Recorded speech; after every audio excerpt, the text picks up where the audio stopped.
You are listening to a 31 Pearls production audiobook. All rights are reserved. Please remember to like, comment, and subscribe. The Exaltation of Melchizedek. The Exaltation of Melchizedek is believed to have been written by a member of the same sect that wrote to Enoch. The Exaltation of Melchizedek. Chapter 1. On the third day, in the time of the evening, the elders of the people spoke to Methuselah, saying, "Stand in front of the face of the Lord, in front of the face of all the people, and in front of the face of the altar of the Lord, and you will be glorified in your people." Methuselah answered his people, "Wait, O men, until the Lord, the God of my father Enoch, shall himself raise up for himself a priest over his own people." The people waited until that night in vain at the place Akuzan. Methuselah remained near the altar and prayed to the Lord and said, "O Lord, the only one of the whole world, who has taken away my father Enoch, you raise up a priest for your people. Give their heart understanding to fear your glory and to perform everything in accordance to your will." Methuselah fell asleep, and the Lord appeared to him in a night vision and said to him, "Listen, Methuselah, I am the Lord, the God of your father Enoch. Give heed to the voice of these people and stand in front of my altar. And I shall glorify you in front of the face of all the people, and you will be glorified all the days of your life, and I shall bless you." Methuselah got up from his sleep and blessed the Lord, who had appeared to him. The elders of the people hurried to Methuselah, and the Lord directed Methuselah's heart to give heed to the voice of the people. And he said to them, "The Lord God is the one who has given grace to these people in front of my eyes today." And Sarkasan, Carmus, and Zaras, the elders of the people, hurried and attired Methuselah in the designated garments, and placed a blazing crown on his head. The people hurried, and they brought sheep, oxen, and some birds, all of them having passed inspection, for Methuselah to sacrifice in the name of the Lord and in the name of the people. Methuselah came up to the Lord's altar, and his face was radiant like the sun at midday, with all the people in procession behind him. Methuselah stood in front of the altar of the Lord, with all the people standing around the place of sacrifice. And when the elders of the people had taken sheep and oxen, they tied their forelegs together and placed them at the head of the altar. They said to Methuselah, "Pick up the knife. Slaughter them in the required manner in the face of the Lord." Methuselah stretched out his hands to heaven, and he called out to the Lord, thus saying, "Accept me, O Lord. Who am I to stand at the head of your place of sacrifice and over the head of these people? And now, Lord, look upon your servant and upon these people. Give a blessing to your servant in front of the face of these people, so that they may realize that you are the one who has appointed me to be priest over your people." It happened, while Methuselah was praying, that the altar was shaken. The knife rose up from the altar and leaped into Methuselah's hand in front of the face of all the people. The people trembled and glorified God. Methuselah was honored in front of the face of the Lord and in front of the face of all the people from that day. Methuselah took the knife and slaughtered all that had been brought by the people. The people rejoiced greatly. They made merry in front of the face of the Lord, and in front of the face of Methuselah on that day. Then the people went off to their own houses. The Exaltation of Melchizedek, Chapter 2. Methuselah began to stand at the altar in front of the face of the Lord, and all the people from that day for 10 years, hoping in an eternal inheritance, and having thoroughly taught all the earth and all the people. There was not found one single person turning himself away in vanity from the Lord during all the days that Methuselah lived. The Lord blessed Methuselah, and was gratified by his sacrifices, and by his gifts, and by every kind of service which he performed in front of the face of the Lord. When the time of the departure days of Methuselah arrived, the Lord appeared to him in a night vision, and said to him, "Listen, Methuselah, I am the Lord, the God of your father Enoch. I want you to know that the days of your life have come to an end, and the day of your rest has come close. Call Ner, second son of Lamech, and invest him in the garments of your consecration. Make him stand at my altar, and tell him everything that will happen in his days. For the time of the destruction of all the earth, and of every human being, and of everything that lives on the earth, is drawing near. For in his days there will be a great confusion on the earth, for each one has begun to envy his neighbor. And people will sin against people. Nation will wage war against nation. All the earth will be filled with blood, and with every evil confusion. Even more than that, they have abandoned their Creator, and they will do obeisance to that which is fixed in the sky, to what moves on the earth and the waves of the sea. And the adversary will make himself great, and will be delighted in their deeds to my provocation. All the earth will change its order. Every fruit and every herb will change their seeds, for they will anticipate the time of destruction. All the nations will change on the earth by my conflagration. Then I shall give the command. The bottomless will be poured out over the earth, and the great storages of the waters of heaven will come down on the earth in a great substance, in accordance with the first substance. The whole constitution of the earth will perish. All the earth will quake, and it will be deprived of its strength from that day. Then I will preserve the son of your son Lamech, his first son Noah.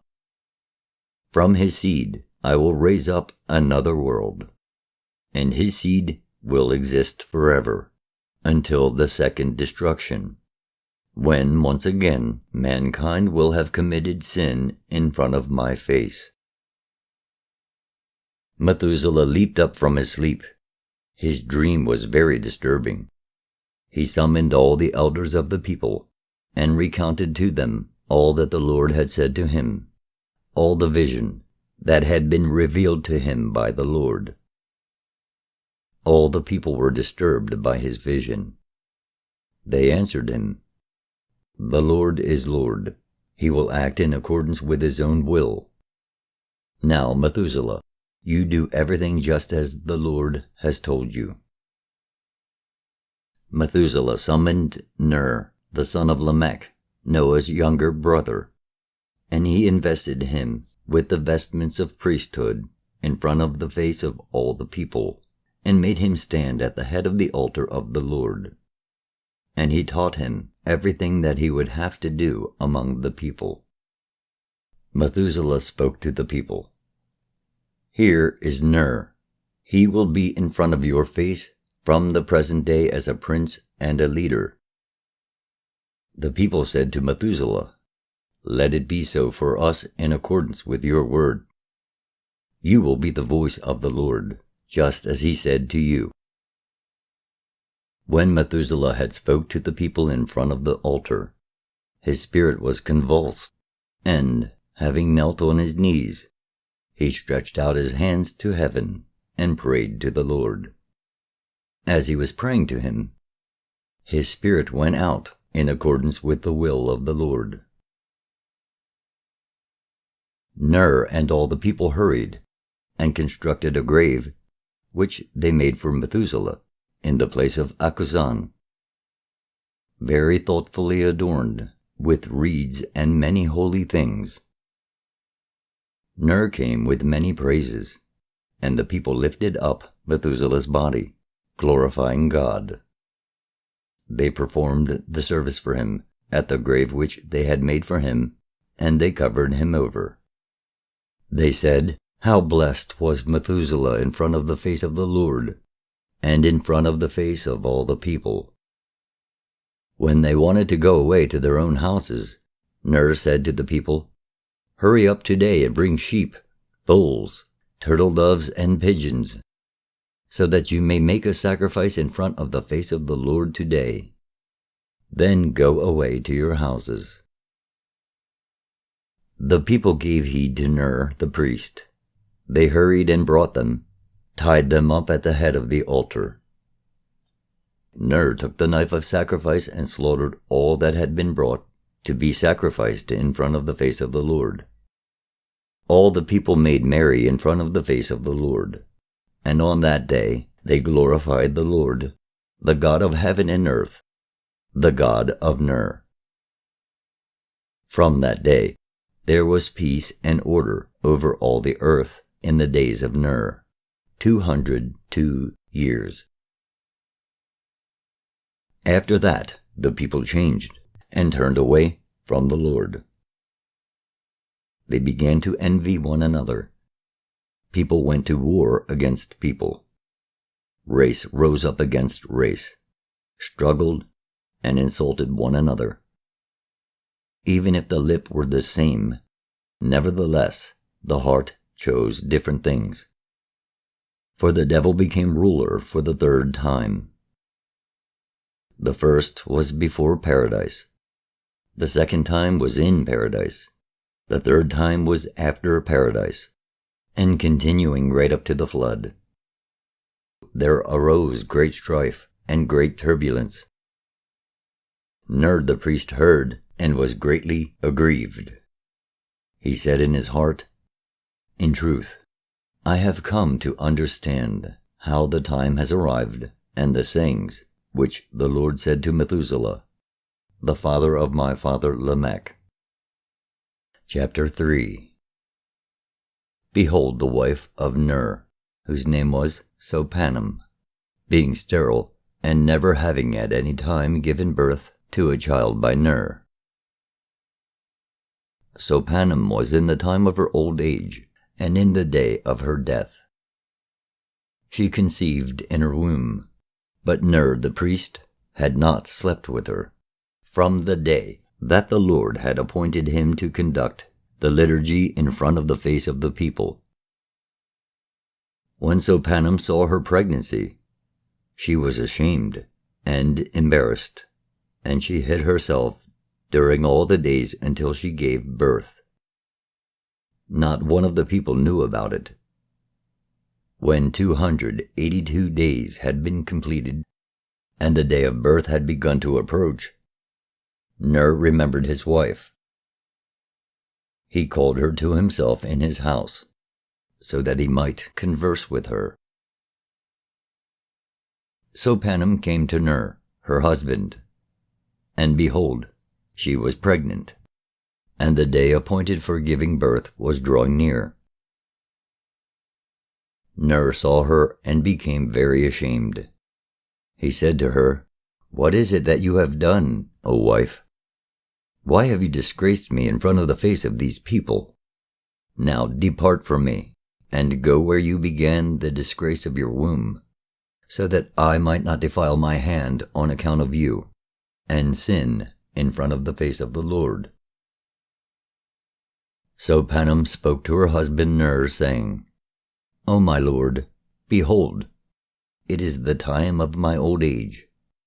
The day of my death has arrived. I do not understand how my menopause and the barrenness of my womb have been reversed." Ner did not believe his wife, and for the second time he said to her, "Depart from me, or else I might assault you, and commit a sin in front of the face of the Lord." And it came to pass, when Ner had spoken to his wife Sopanim, that Sopanim fell down at Ner's feet and died. Ner was extremely distressed, and said in his heart, "Could this have happened because of my word?" And now merciful is the eternal Lord, because my hand was not upon her. The archangel Gabriel appeared to Ner, and said to him, "Do not think that your wife Sopanim has died because of your error. But this child, which is to be born of her, is a righteous fruit, and one who I shall receive into paradise, so that you will not be the father of a gift of God." Ner hurried and shut the door of his house. He went to Noah his brother, and he reported to him everything that had happened in connection with his wife. Noah hurried to the room of his brother. The appearance of his brother's wife was in death, and her womb was at the time of giving birth. Noah said to Ner, "Don't let yourself be sorrowful, Ner, my brother, for the Lord today has covered up our scandal, in that nobody from the people knows this. Now let us go quickly and bury her, and the Lord will cover up the scandal of our shame." They placed Sopanim on the bed, wrapped her around with black garments, and shut the door. They dug a grave in secret. When they had gone out toward the grave, a child came out from the dead Sopanim, and sat on the bed at her side. Noah and Ner came in to bury Sopanim, and they saw the child sitting beside the dead Sopanim, wiping his clothing. Noah and Ner were very terrified with a great fear, because the child was fully developed physically. He spoke with his lips and blessed the Lord. Noah and Ner looked at him closely, saying, "This is from the Lord, my brother." And behold, the badge of priesthood was on his chest, and it was glorious in appearance. Noah said to Ner, "Behold, God is renewing the priesthood from blood related to us, just as he pleases." Noah and Ner hurried and washed the child. They dressed him in the garments of the priesthood, and they gave him bread to eat, and he ate it. And they called him Melchizedek. Noah and Ner lifted up the body of Sopanim, divested her of the black garments, and washed her. They clothed her in exceptionally bright garments, and built a grave for her. Noah, Ner, and Melchizedek came, and they buried her publicly. Noah said to his brother Ner, "Look after this child in secret until the time, because people will become treacherous in all the earth. They will begin to turn away from God, and having become totally ignorant, and in some way when they see him, they will put him to death." Then Noah went away to his own place, and behold, great lawlessness began to become abundant over all the earth in the days of Ner. And Ner began to worry excessively about the child, saying, "What will I do with him?" And stretching out his hands towards heaven, Ner called out to the Lord, saying, "How miserable it is for me, eternal Lord, that all lawlessness has begun to become abundant over all the earth in my days. And I realize how much nearer our end is, on account of the lawlessness of the people. And now, Lord, what is the vision about this child? And what is his destiny? Or what will I do for him, so that he too will not be joined with us in this destruction?" the Lord heeded Ner, and appeared to him in a night vision. And he said to him, Behold, already Ner, the great lawlessness which has come about on the earth, which I shall not tolerate any more. Behold, I plan to send down a great destruction onto the earth. But concerning the child, do not worry, Ner, because I, in a short while, will send my archangel Gabriel, and he will take the child and put him in the paradise of Eden. He will not perish along with those who must perish. As I have revealed it, Melchizedek will be my priest to all holy priests. I will sanctify him, and I will establish him, so that he will be the head of the priests of the future. Ner arose from his sleep, and blessed the Lord, who had appeared to him, saying, Blessed be the Lord, the God of my fathers, who has not condemned my priesthood, and the priesthood of my fathers, because by his word he has created a great priest in the womb of Sopanim, my wife. For I have no descendants.